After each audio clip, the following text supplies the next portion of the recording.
Tonight on 60 Mics. For the last 99 years, women have been serving in the United States Marine Corps in jobs ranging from administration to pilots to combat engineers on the front line. These women have been an integral part of the fighting force, and it all starts here at Marine Corps Recruit Depot, Parris Island. This is where female Marines are made. This is where they're tested, and where 20% of these women will drop out due to mental and physical exhaustion. It's a rigorous and life-changing 13 weeks that is run completely by the drill instructors. Female drill instructors are the most mentally and physically tough women in the Marine Corps. Their training to become drill instructors is more demanding than any other school for women.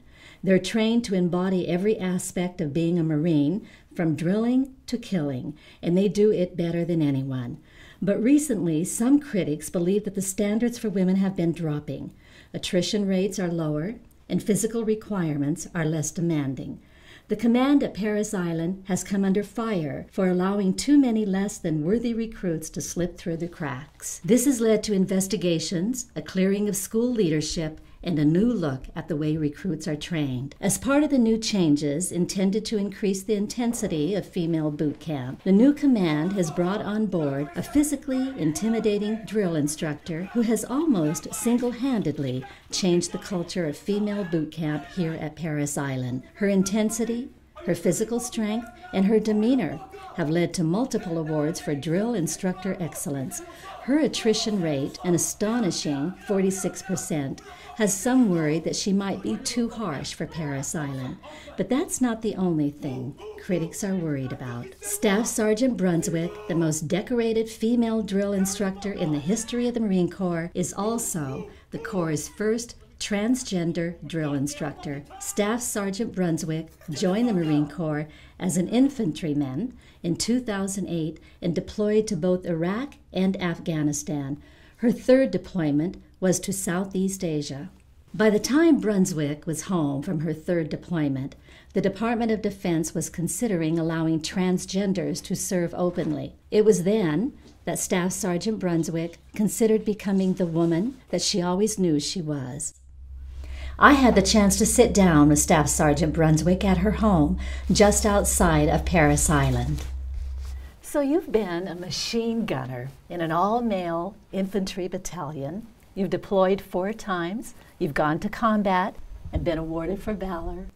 And now here you are, the first transgender drill instructor in the history of the Marine Corps. So what's been the hardest part? Keeping my true gender hidden for all these years was definitely the hardest part. It's hard when you know you're a woman deep down and you're constantly trying to be something that you're not. What kept you going? Well, I joined the Marine Corps to serve my country. I wanted to be on the front lines. I wanted to kill people. So it was easy. When did you decide you were going to make the change?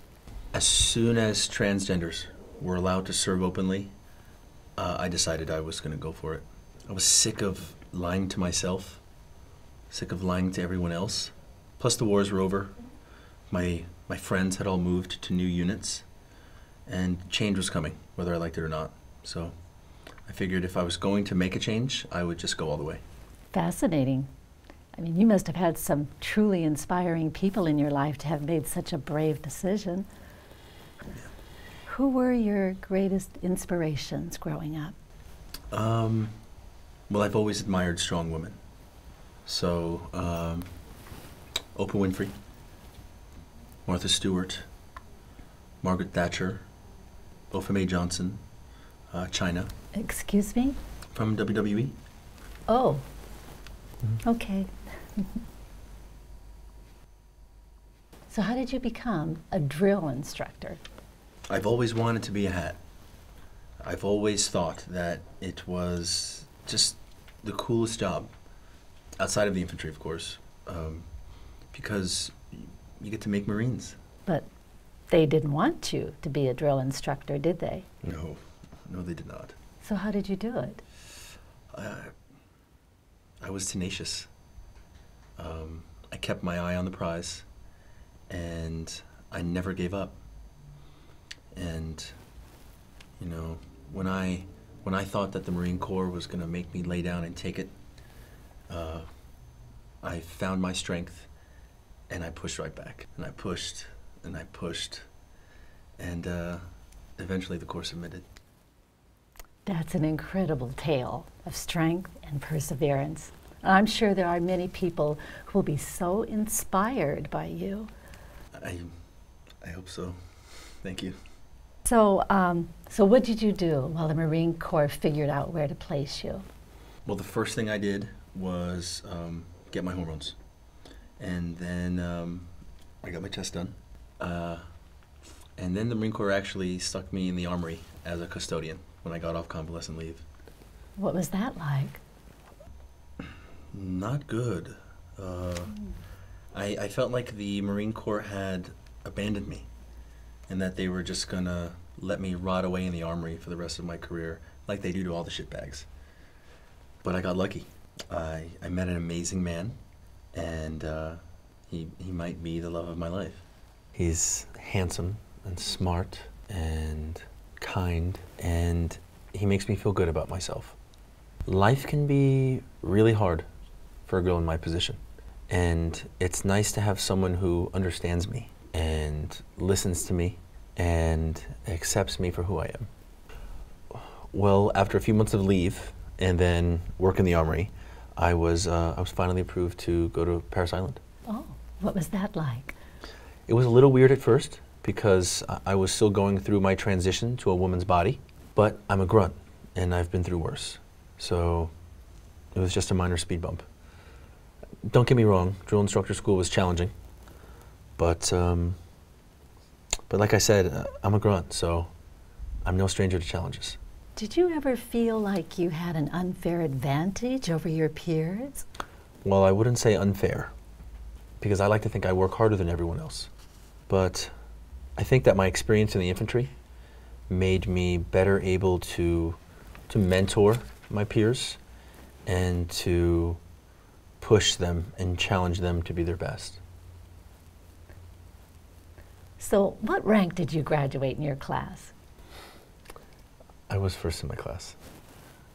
How did people treat you? How did your peers treat you? Kind of a funny story. So a few of my Marines called me and they said, "Hey Brunswick, are you really a fag?" But in like a loving way. Mm-hmm. And I said, "Yeah," and you grabbed my dick like 100 times, so I guess you're a fag too. We had a good laugh. Everyone in the infantry is gay, so they were cool about it. Wow. Yeah. That's surprising. Yeah. My interview with Staff Sergeant Brunswick was nothing short of inspirational. My next interview was, well, different. I met up with two of the Marines Staff Sergeant Brunswick went to combat with. What was it like serving with Staff Sergeant Brunswick? Honestly, he was fucking good to go. That dude can hump some weight. Yeah, he was definitely impressive physically. Did you ever think Staff Sergeant Brunswick was different? You mean did I know he was a fag? Yeah. I watched him blow Johnson like a dozen times in Iraq, so I knew. I have some reservations. So how do you feel about the situation now? Honestly, I feel fucking great. The Corps letting chicks and trannies in the grunts, and I'm getting the fuck out in a month. Honestly, I couldn't feel any better. Excuse me. Are you aware tranny is a terribly offensive word? Like more offensive than fag? Yes. They are equally offensive and bigoted words. Okay, fag I understand. My brother's gay and he gets kind of pissed at me when I call his boyfriends faggots.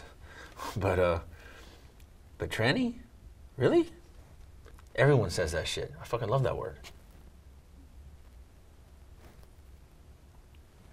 All right. My bad. And you? Honestly, ma'am, I'm not comfortable with it. But my job as an infantry squad leader is to train Marines for war. And honestly, that's all I'm focused on. Okay there, motivator. Look, I'm just fucking around here. Brunswick was solid, okay? I knew he was a cocksucker the entire time. I didn't give a fuck. As a matter of fact, half the platoon fucked the same ladyboy in Thailand. So, pretty sure we're not the ones to pass judgment. Would you serve with her again? For sure. Brunswick was legit. In a combat environment, yes, I would. Thank you, gentlemen. Thank you, ma'am. Thank you, ma'am. Brunswick's peers gave us an interesting account of their experiences serving with her, and in general spoke very highly of her. But not everyone had great things to say about Staff Sergeant Brunswick. So your daughter was one of the recruits that Staff Sergeant Brunswick trained last cycle. That's right. That's my baby. So what are your thoughts on Staff Sergeant Brunswick? That was a goddamn fucking man with tits. That's what that is. That's my baby girl. Daryl, Staff Sergeant Brunswick is a woman and has always been a woman. Really?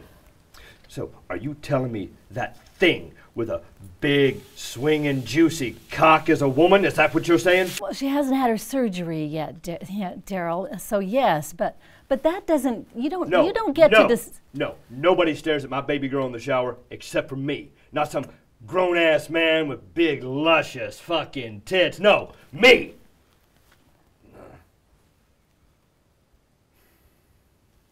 For all of the people who aren't fond of Staff Sergeant Brunswick, there are just as many people who think she's a hero. I sat down with the commanding officer of female recruit training at MCRD Paris Island for another perspective. You're the first commander to have a transgender drill instructor. I am. So what's it been like? Deborah, I'm focused on the mission. And Staff Sergeant Brunswick accomplishes the mission better than any of the other drill instructors here. So it's been outstanding. How so? She's a hard ass. She works these little bitches into either submission or strength. That's exactly what the Marine Corps needs. The Corps is getting soft, Deborah.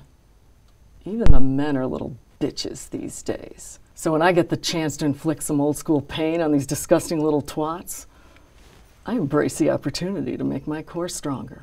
Interesting. What is it about Staff Sergeant Brunswick that makes her a better drill instructor? Well, Deborah, as an officer, I probably shouldn't say this. However, there's really no way around the cold, hard truth here. Staff Sergeant Brunswick crushes these bitches into submission because she's got a big fucking dick swinging between her legs. That's why she's a better drill instructor. Wow. I'm a bit surprised. You shouldn't be, Deborah. The depot leadership has been pulling their hair out for years trying to unfuck the female recruit training program, but the answer's been in front of our faces all along. So the answer is? These bitches need more dick. It's just that simple. Well, I've definitely heard that before. Yeah, we all have.